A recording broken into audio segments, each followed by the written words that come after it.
چې څرنګه د کور مضبوطی په بنیاد باندې دا دغه د دین مضبوطی چې کومه ده او په درېو شیانو ده. که چېرې مضبوط دین غواړې، مضبوط ایمان غواړې، مضبوط اسلام غواړې، نبی علیہ السلام فرمایي بیا درې شیان جان څخه پیدا کا. هغه کوم درې شیان دي چې د دین مضبوطی ده بشه؟ نبی علیہ السلام فرمایي المعرفت بالله، اول د الله معرفت، ته الله وپېژنه، د بتا دین مضبوط سی.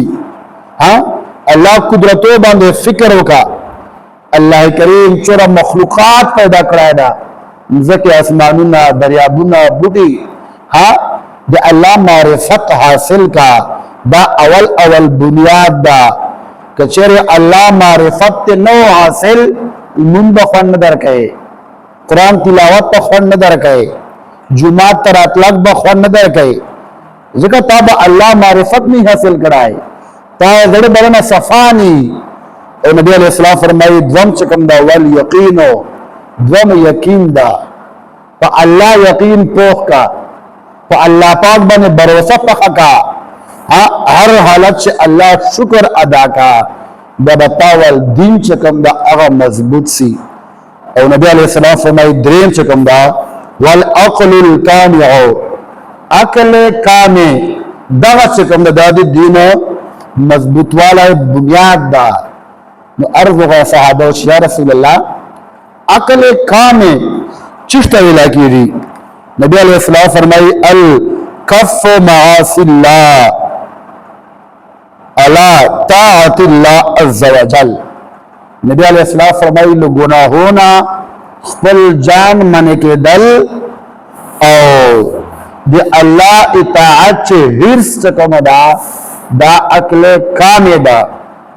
اللہ پاک اطاعت چے حرص کوا. ہاں فلانا دو رکعت نفل کہے حرص سراؤ کا زبا شلور کہوں. ہاں دین کارو چے حرص دا ثواب دا، دنیا کارو چے نو. فلانا دوی زمو تجید زبا شلور تجو، فلانا یو ٹیم قرآن تلاوت کہے زبا دو ٹیم کہوں.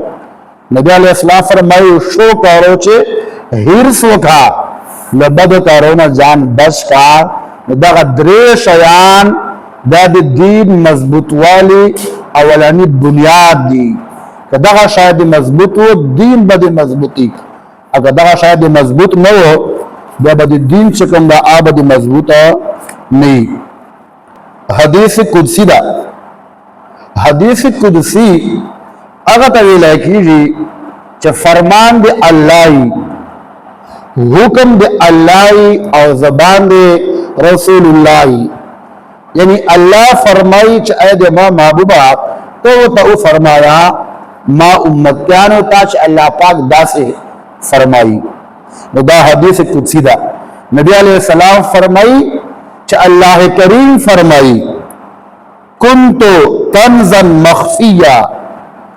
اللہ فرمائی چا زو یو پتا خزانو ہیچ شاعتا ما پا بارے چا پتا نوا دا چوک کنتو کنزا مخفیہ.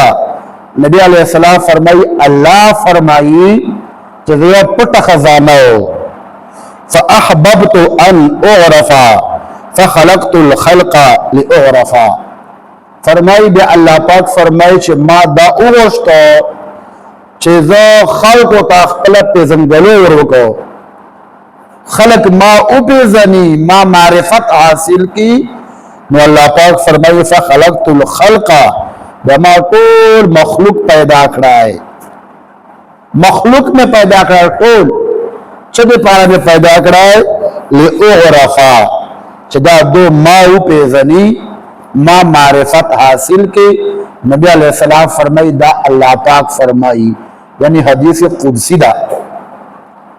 یعنی اللہ فرمائی چھ ما خپل جان دے دے پارا ظاہر کرائے، دے دے پارا ما دا مخلوق پیدا کرائے چھ ما دا خلق اوپیزنی ورنہ زخل و پٹا خزانہ ہو.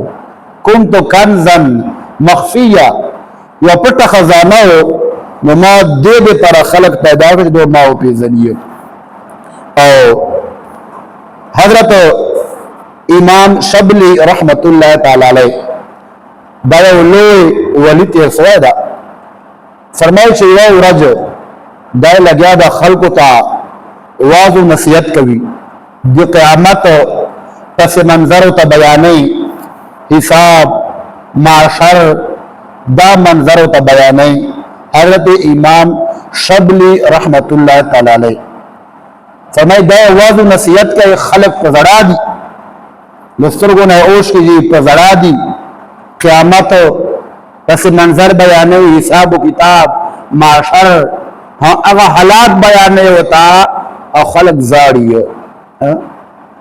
نن سبا د الله کریم موږ غروتا خوف الهي واچي مخش خلقو زړونه صفاو نیتونه صفاو چکر دا داسې بیان اردا واضح نصیحت د اردای د بلسترګو د اوش کتلې اوس هر قسم مسئله ہوتا ہوگا خلسترګو د اوش کې نجی ولې چې زړونه مسخ لو نفسونه حرام او دکس لو موږ باندې مسله قران او حدیث اثر نه کوي.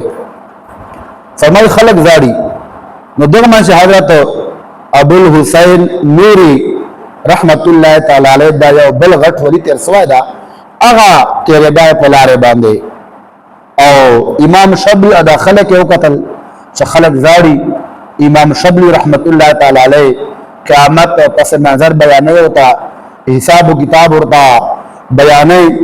نو حضرت ابو الحسین نوری رحمت الله تعالی علیه او ته فرمایل چې ای امام شبلی رحمت الله تعالی علیه قیامت پس منظر معاشر دا هډه الله او سفر دا یو د سلسله دا صرف دو خبره او تکوا دو خلقو تا دا بدی باندې پېږي کنه دو خبره او تکوا فرمایي چې دا او تفر او توایا چې قیامت پر ورځ به دا پته کیږي الله کریم دا پښتنه کوي من ترا بودم من ترا بودم تو گرا بودی اللہ بدا پوچھتنا کرے من ترا بودم اے دے ما بندہ زخیتاو ہر نامنے سہولات میں درکڑی ہو ہر نامنے نعمتوں میں درکڑی ہو دار کہو آیا تو گرا بودی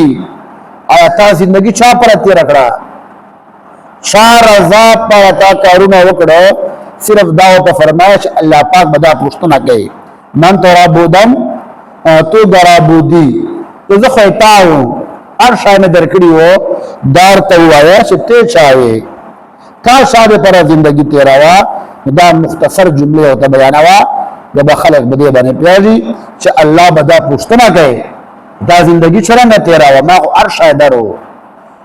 نو اللہ کریم نے مستعب صحیح طریقے سره د الله پاک بندگی نصیب کی. نبی کریم صلی اللہ علیہ وسلم حدیث مبارک تا نبی علیہ الصلوۃ والسلام فرمایي چې څنګه د کور مضبوطی په بنیاد باندې چې بنیاد مضبوطی بیا به دیوالونه مضبوطی او چتونه به مضبوطی کچېره بنیاد نو مضبوطه بابا دیوالو خونی او چت خون بنی. فرمائے ان عامت البیت اساسه بے شک دکور مضبوطی دا پو بنیادو دا چیرے بنیاد دا مضبوطا ہو بابا دکور مضبوطی چت پا مضبوطی کہ بنیاد دی مضبوط نہ ہو بابا دی چت مضبوط نہیں. اور نبی علیہ السلام فرمائی چې شرنګا د کور مضبوطی په بنیاد باندې دا دغه سه د دین مضبوطی چې کومه دا او په درو شیانو دا